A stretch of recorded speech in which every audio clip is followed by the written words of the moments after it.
we just walked in and we just saw the cast and the amazing people behind Voltage 5 Legacy. Let's all give them a big round of applause.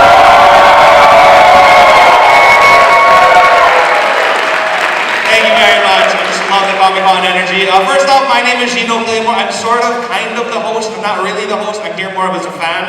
But I am here to introduce people who are way more important than I am, and that's perfectly fine with me. Let's start off first with our panel moderator. We have Jerry Blank.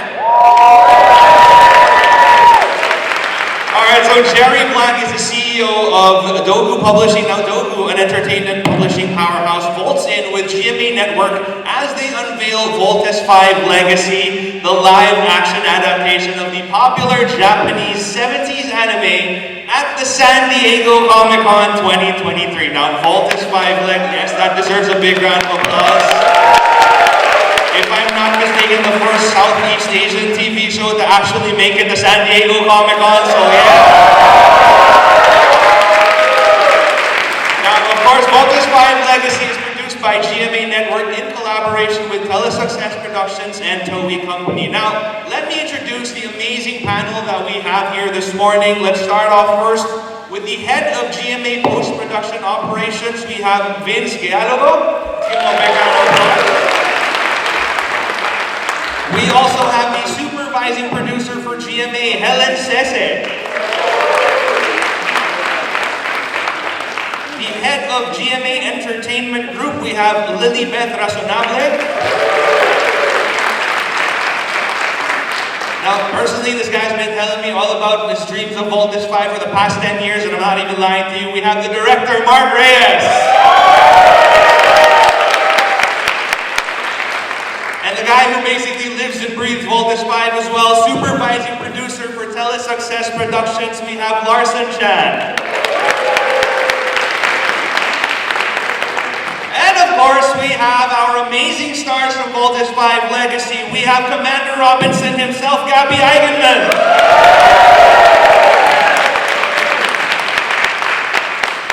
Jamie Robinson, ladies and gentlemen, Isabel Ortega. And of course, Steve Armstrong, we have Miguel Tan Felix.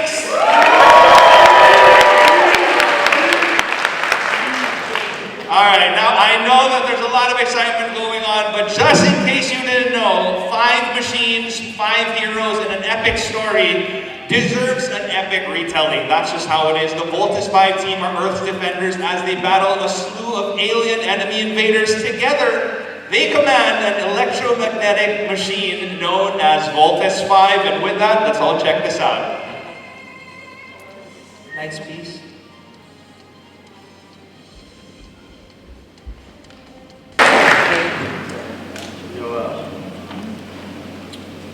I said I wouldn't cry, but having you guys all here, coming out and supporting, it really means a lot. And I don't want it to be a cry fest. I'm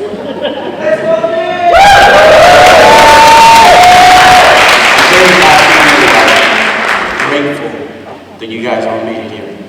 And I'm grateful that the cast and crew traveled all this way to be here with you guys. So let's give them a big round.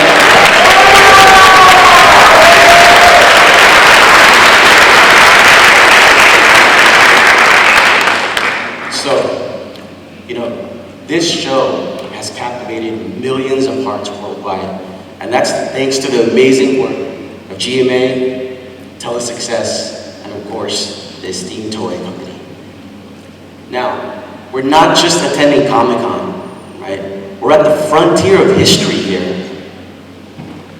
We're unveiling the first ever Filipino TV series on the global stage at San Diego Comic-Con.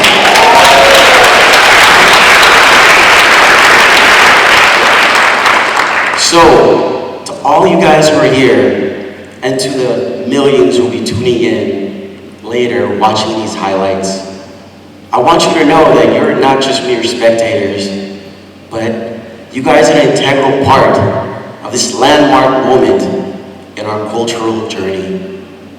So, without further ado, fasten your seatbelts and let's make some history.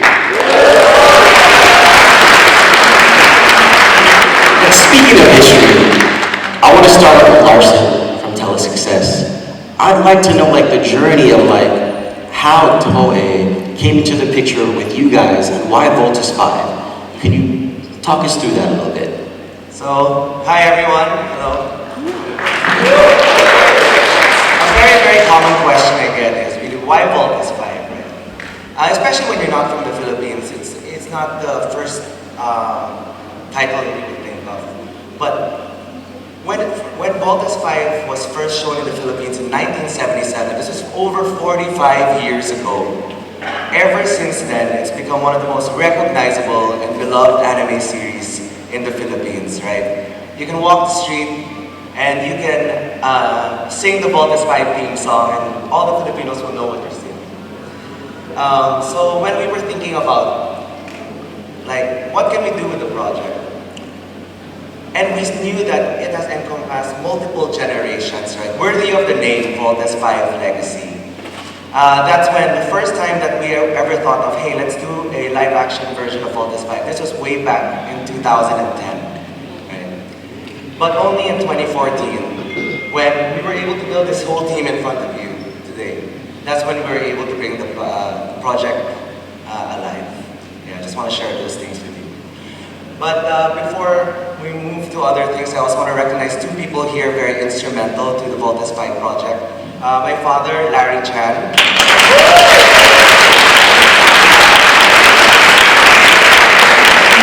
He's basically the reason that you love the things that you love today. If you grew up in the Philippines anytime in the 90s, Japanese anime, all those things,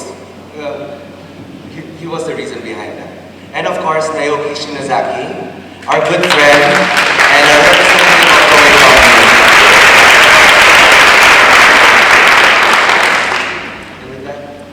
Yeah, so, you know, I'll move next towards Director Mark Reyes, esteemed director. Mark, could you take us on your journey of like how you crafted this masterpiece? It's like I mentioned in the interviews, it's like a 10-year vision quest for me. When I heard that GMA wanted to do a live action anime way back, I asked Miss Lilibet, what's happening? Because I heard it like as early as 2000, 2002. What was if the project was pushing through? And she told me that we felt that the Philippines is not ready to put up something like this. The technology is not there. Basically, the country might not be ready for it, and technically we might not be able to achieve what we want to achieve. Okay, down the line, through the years, I was like wondering, around 2010, I went back and revisited the idea, and still no word from GMA. Then I said, maybe a proof of concept is what's needed. Because I felt at that time, around 2008, 2009, that the technology was there. Okay? Bless the universe, I've been working with this production group called Inc., led by Jason Tiago, and he was on his own working on the animation, the precursor of what you saw, of Voltus 5 in CG animation. When I talked to him, I said, Jay, can you help us out? I want to produce a pitch tape and present it to GMA and Telesuccess. And he said, I've already started. So when do we do the rest? So with like minds, we fleshed it out and produced a pitch tape. Then we presented it to Telesuccess. And then Telesuccess, all the while, was looking for someone to do it. And I think Mr. Chan told me that they were looking all over the world. And the next thing he knows that it's just right in his doorsteps when we presented. Then Telesuccess went back to GMA. And finally, when they saw the pitch tape, they agreed that we want to do the project. Can I turn it over to Ms. Lilibet on exactly how it happened? So that's when the battle started. Oh yes, we were in Direct Mark's house having dinner, and then he sat us down in front of his big monitor and showed us the pitch tape. So we felt that this is something that we could already present to top management, so that they will see that it is possible.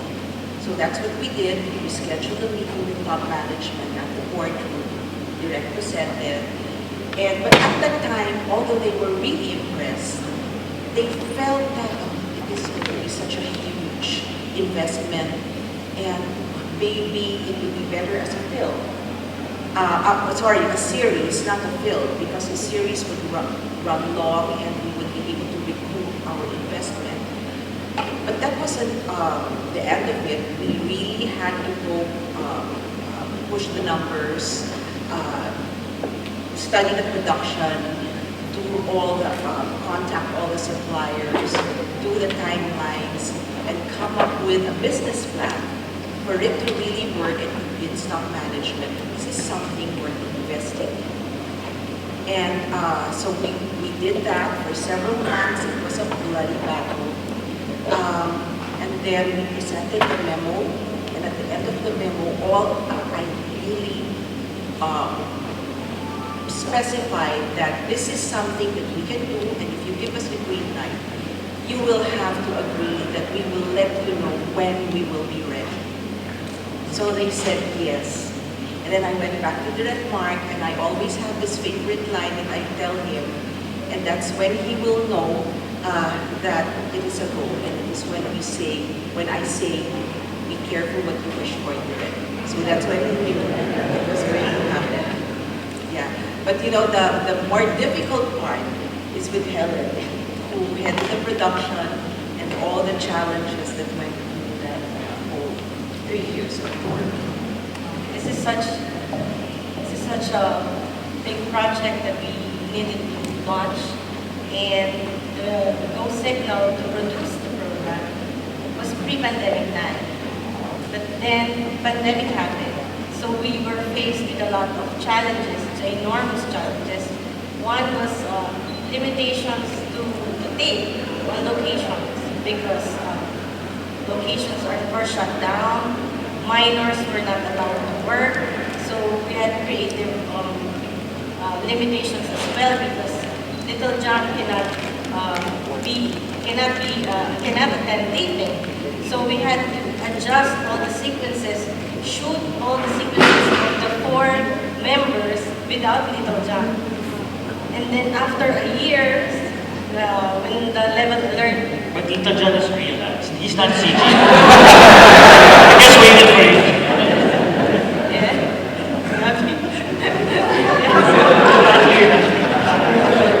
So luckily, the alert level was down to 1 and we were approved to shoot.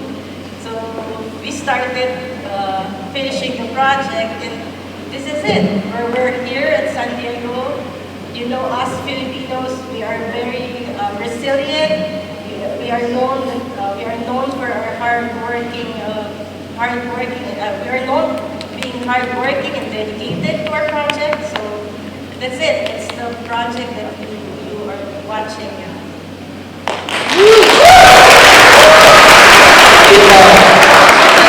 You know. Also, I just have to mention that creative limitations was really a big thing for us, because Suzette Toctolero, she's not here, she's the head writer of the project, had to revise some scenes in order for us to shoot the feasibility to finish this project. And credit to the creativity that we worked with. Just to give you an idea, the sheer amount of people that work on the project is not something normal in the Philippines. Okay, especially for post-production. The 2 production houses that handle this, the vendors in Hollywood parlance, is Riot Inc., which started the project with me. They handle all the CGI of Voltes 5 and the Beast Fighters and GMA Video Graphics. And that is the in-house video graphics team of GMA. Turn you over to Sir Vince, and you can expound on just how much artists that worked on the project. All Pinoy, hello, all Pinoy artists. I'd like to apologize, I'm not good in speaking in public. So I wrote down what I want to say. Please bear with me. GMA post-production, we're very hopeful that P5 legacy will be received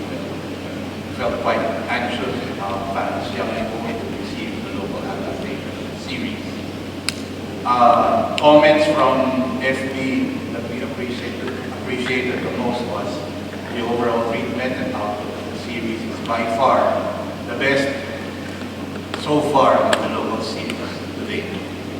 The amount of effort and the attention to detail has been exceptional, especially for today's series on 3TV. I am very proud and honored to be part of this, and very proud of the brave men and women of GMA Post-Production who are behind this legacy project, who have poured their blood, sweat, and tears for the project, literally and figuratively.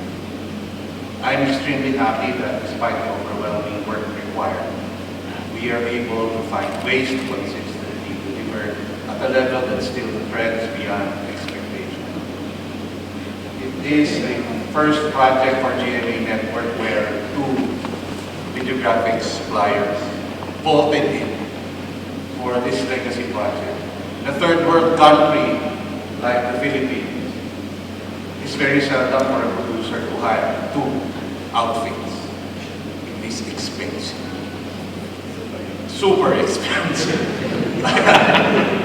for a project, of course, due to budget constraints. But GMA invested all possible resources to ensure that this project will not just make the company proud, but their stakeholders in the Philippines as well. Challenges, well, what this fight was made during the height of the pandemic. The amount of time and huge amount of work to be done.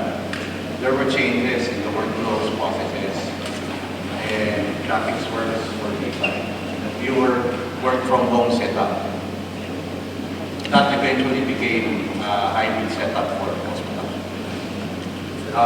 Just to give you a proper perspective of what we did at the side of GMA Post-Production, we did video editing, music creation, original scores, music playing, audio engineering, audio editing, and of course the bulk of the work, CGI requirements, set extensions, set designs, you name it, we did it. Thank you, Vince. We really appreciate that. And how about that CGI, everyone? I mean, when I first saw the trailer, I was like blown away, right? Though I've never seen anything like that. I was very, very, very surprised. I'm so proud of everyone who worked on that. Thanks to Riot, thanks to Director Mark and your vision. Now, I think part of the creative is also the actors have to come in. So I'm really curious to see how each and every one of you will deliver the news, and then how did that affect you moving forward? So it's going to be the same question down the line for Miguel, Isabel, and Gabby. So we'll start off with you, Miguel. All right. Good morning, guys. So the moment that my manager told me that I'm going to play Steve Armstrong, I started preparing immediately for the role. I really got my hands dirty.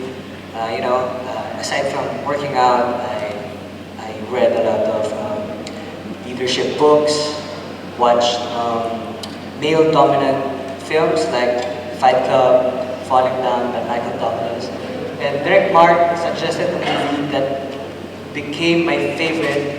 I've watched this movie for more like 10 to 12 times in 1 year, and it's Top Gun, 1986. And we were, just a quick note, we were able to watch the premiere of Top Gun Maverick, all of the cast, so they were so excited to watch. Little do they know, I just wanted to prepare them, because the following weeks they were enduring hours and hours of the gimbal machines. So at least they know how it felt like, how to move. That gimbal machine is no joke. Okay, if you see in the making, they really shake, they really twist, they really turn. So at the end of the day, they really have sore backs and muscles. Basically, Maverick and Steve is the same person. They're both pilots. Strong-headed. Strong-headed. So yeah, I got my hands dirty because I know this character is going to be, this project is going to be really big. So fast forward to our lock-in taping. because that taping was really hard. You know, we don't have a life outside of that. We had a bubble, so that's only that 1 to 2 months. We've been only taping from hotel going to the studio, so it was hard. So I was asking myself, why are we doing this? You know, we could just like postpone the taping and resume after the pandemic. But I realized that we're trying to prove a point here. What is the point? If you want to change something, if you want to change the system, no matter how many obstacles, no matter how many circumstances, you always have to find a way to change the system. And I'm just happy to be part of a team that is changing the whole TV landscape right now in the Philippines. And like what Sir said earlier, this is history. So I just want to congratulate us Filipinos because we are representing our country in San Diego Comic-Con. Congrats.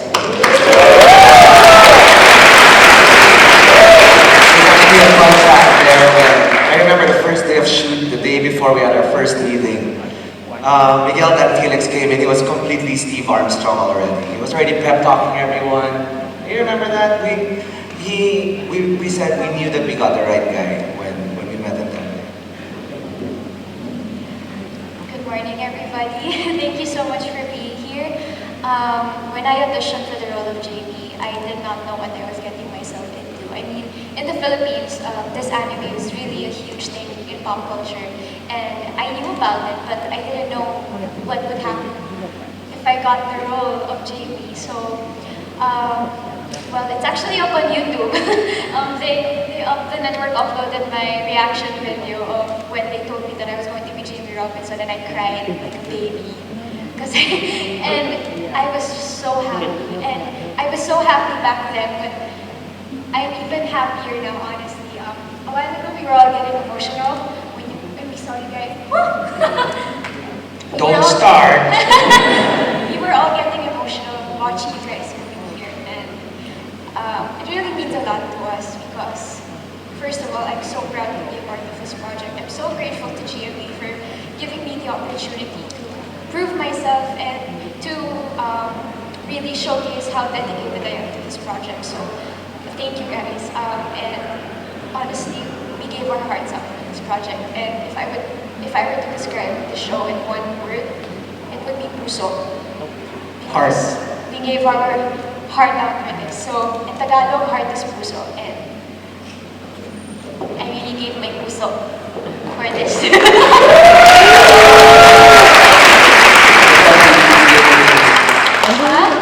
Your heart tonight, I thought you gave it to me. So, yes. Mark is mad. Gordon is reacting. I'm definitely so grateful. So thank you guys. Thank you for the support as well. Thank you, everyone. Wait, Gabby, I gotta tell everyone your dirty secret. And if you don't know who the biggest nerd in the cast of Voltes 5 is, it's Gabby. Hands down, this man has been harassing me to get figures, getting signings. He has literally given me an ulcer out of the show. Okay? But go ahead, Gabby. Please tell them about your experience. Well, yeah, okay, I'm a big fan of not just, you know, it's always been a dream to attend Comic-Con. But of course, it's a different story because I don't think we have a lot of time. But if we have another schedule for tomorrow, I can tell you everything. But okay, let me start off. I'll just make it quick and short. When I was young, no, because 1977, I wasn't even born yet. I was born the year after. So, but when it was shown in the Philippines, it was stopped for a brief moment and then it came back during the 80s. So eventually I was able to watch it. So come years after, I've been hearing about GMA trying to do a live action for Voltes 5. Of course, me being a kid at heart, and of course I've been in the business for so long, I'm not a child star though, but I've been in the business long enough. So I was like, direct, if ever there's going to be a casting for, I would want to be a part of this project, regardless of whose character would be given.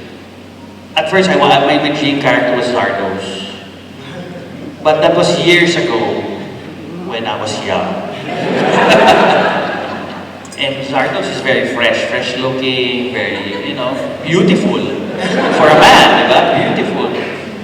So, after another couple of years, because again, 10 years in the making, Voltes 5. So, I wanted to be a different character. Never Steve, because I'm more of a follower. But not in a negative way. So then it was offered to me, there's these two characters, should I say it direct? There's Dr. Smith and Commander Robinson. I think Dr. Smith was the older, I'm not that old yet. But Commander Robinson, for me, it's not, I cannot say it's the easiest, but he's a big character, a literally big guy, played by the original General Oka. It's easy to gain weight. So, no, I took that opportunity and I took that as an advantage because I love eating. So everyone was asking, oh, you gained weight? Yeah, for the role. So, again, the universe aligned. So, yeah. So I actually, gained weight for it. Just a little. I'm having a hard time losing it. I think because it's still ongoing, but if it ends, probably I'll be skinny by that time. But yeah, I'll tell you a little shorter story. I cried when I came to the set. I cried when I saw the set. I saw the launch conveyor. It brought back memories when I was a kid watching it. I admit I was a fan. I collect stickers. I go to our store, buy a eraser that's shaped as Voltes 5. All those little stuff. So I was on the set. I cried.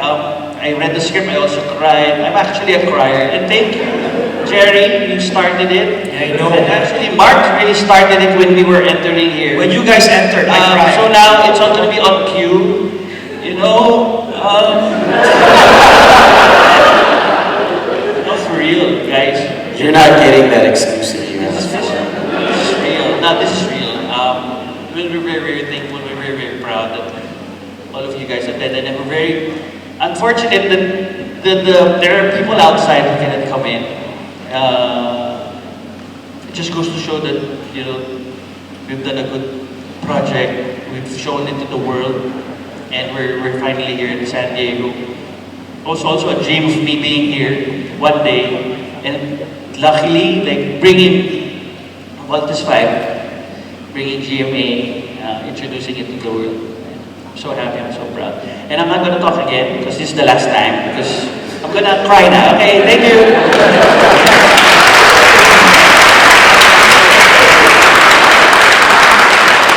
Alright, so now we're going to move into some questions, but it's only going to be two because Gabby took up the whole time. We can always continue it outside. We're open for coffee. So does anyone have a question? Raise your hand. Shoot. Okay, you over there. Of course. No one would fit in this costume except me. But yeah, you made me talk again. So, Yeah, go ahead. yeah, thank you. Are you going to sell it at least? That's something that is still not in the works, so yeah. So you can reach more people. The first Maybe, I don't know, but as of now, it's still shown on GMA, and we're happy with that. Hopefully, maybe. And then subscribe to Pinoy TV.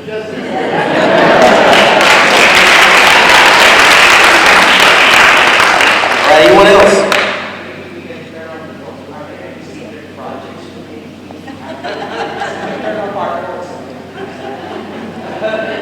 And will be a secret anymore. Definitely a lot of secrets. Maybe. Maybe we'll work something later. Does anyone else? Yes.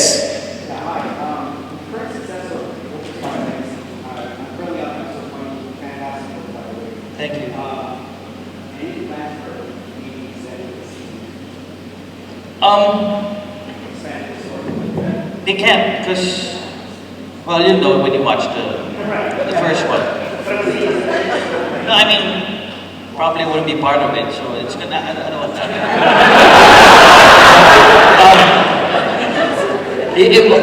Okay, fine. I mean, I'm gonna get crucified by bosses here, but it's an open secret. I think it's all over internet. We were allowed to extend it for 2 more weeks. Okay, yes. But it's within canon.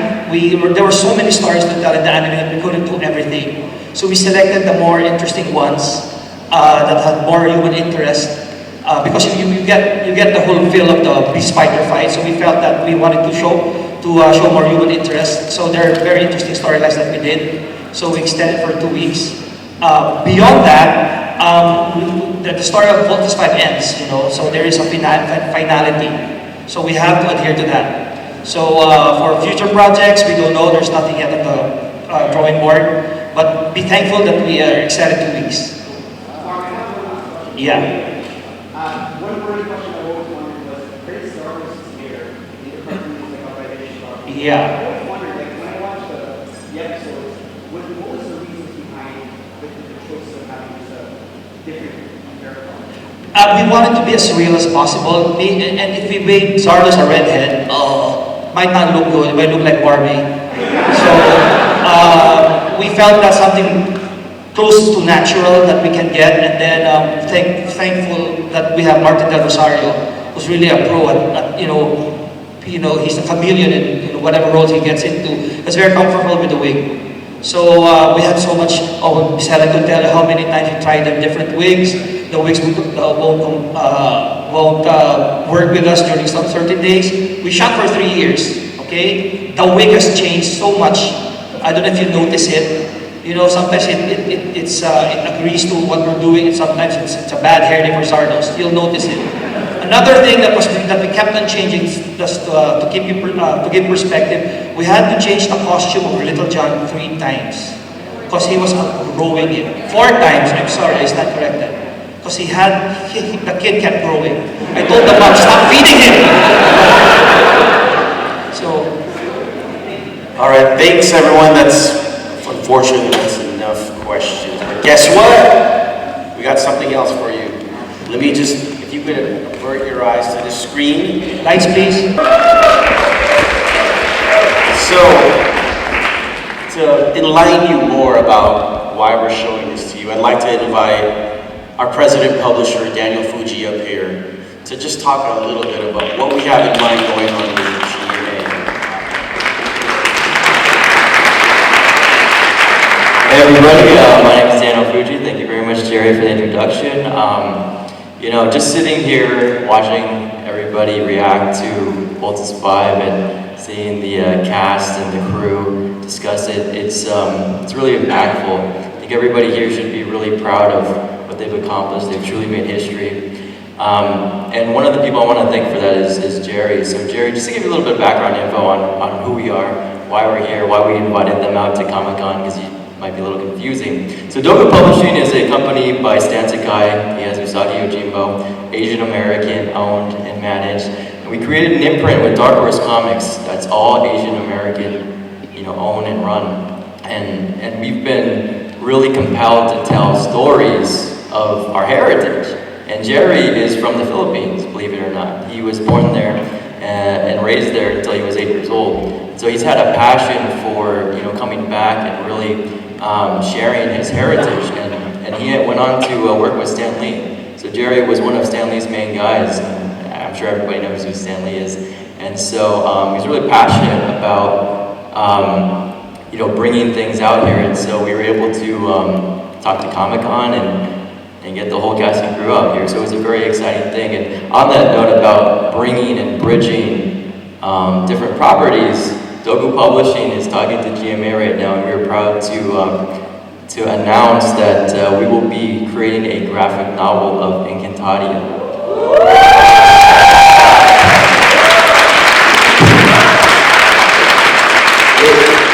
It's really an honor and a privilege to be able to be entrusted with such a legacy brand. I mean, this is called Voltes 5 Legacy, right? And I was talking to Larson earlier about how important that is. And every single person in this room is contributing to this legacy and to this moment in history. For Dogu Publishing to be an Asian American owned company that gets to participate and support in reaching a bigger audience for the Philippines, I think it's amazing because you guys should really be proud of yourselves.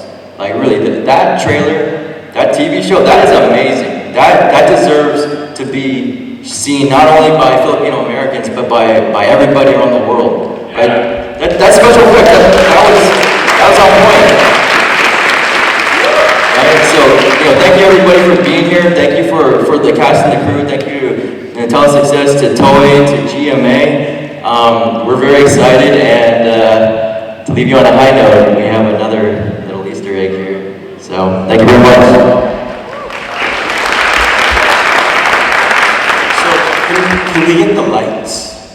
I am very excited to announce here in San Diego Comic Con, Sangre Encantadia Chronicles for next year.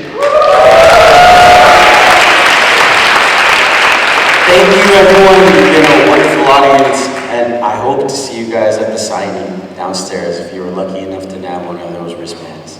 But thank you so much, we really love and appreciate the support. We're super grateful that you're here. Thank you, have a good day.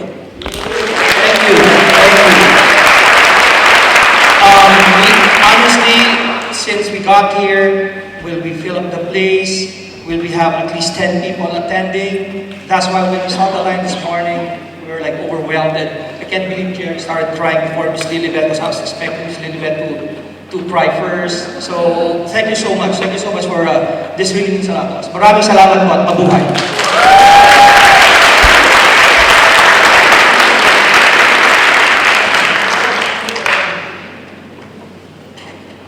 That's everyone's cue to leave.